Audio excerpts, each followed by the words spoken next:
secret society at Yale. What does that tell us? Not much, because it's a secret. You were both in Skull and Bones, the secret society.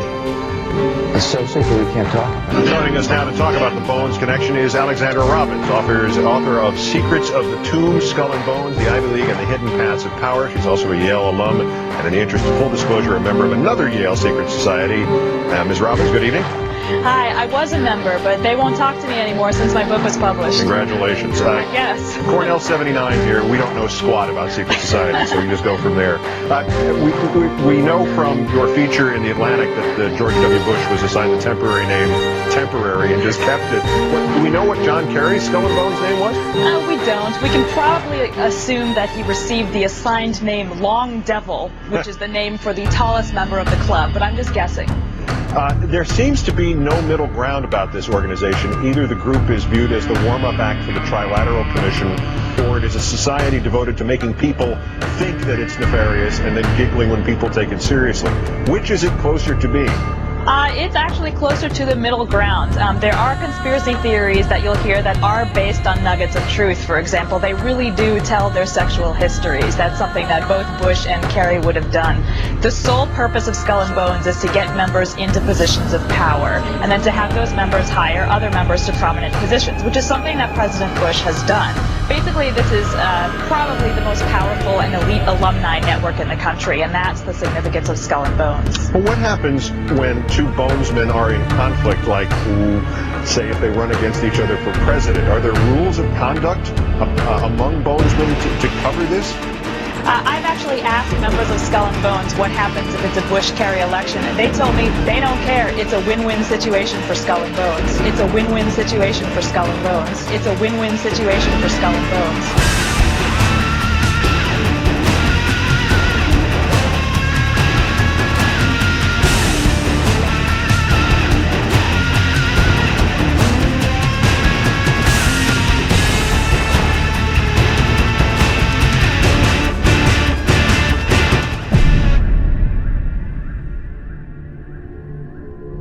So there is no instruction, and there's nothing that prevents, obviously there's nothing that would prevent Kerry from running against the sitting bonesman, and so this is a secret society with all these rules and help your fellow bonesmen up until a point.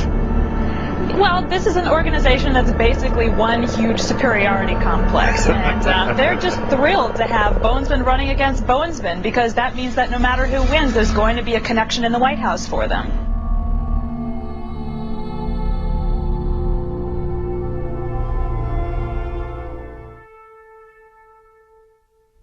Sir. Well, you remember Skull and Bones in college, wasn't it? That's all right. Let me answer this question.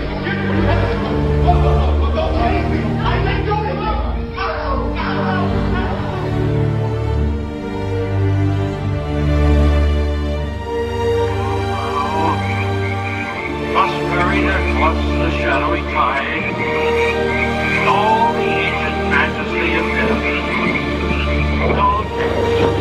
Ardent enemy of truth, not for me that benefit on a restful train, fire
Bohemian Grove is a different kind of initiation. There they like to dress up in even more fancy clothes, usually Republicans, a lot of whores.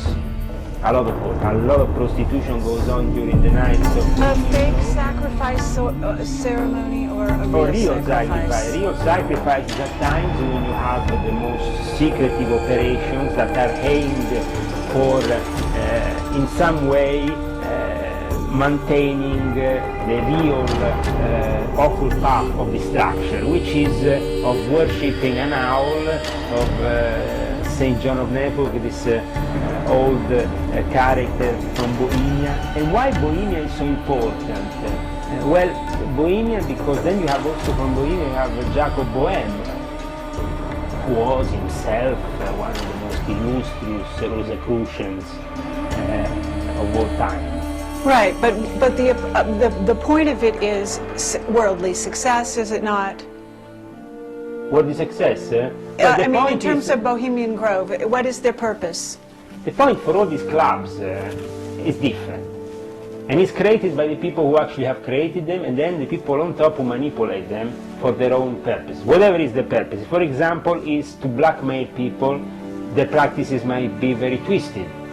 If it is to create a fraternal bond of death, like the Order of Death in the Skull and Bones, then a human sacrifice is required to melt that bond together, so those people feel connected by a secret that is impossible. And who becomes sacrificed in this situation? Is it a child? No. What happens in the Illuminati by their own instructions is an ancient practice that was also done by the rabbis, in the most orthodox rabbis in ancient, since ancient times in Israel. And this is to create a fetus and sacrifices amongst the members of the congregation and eat this fetus. Really?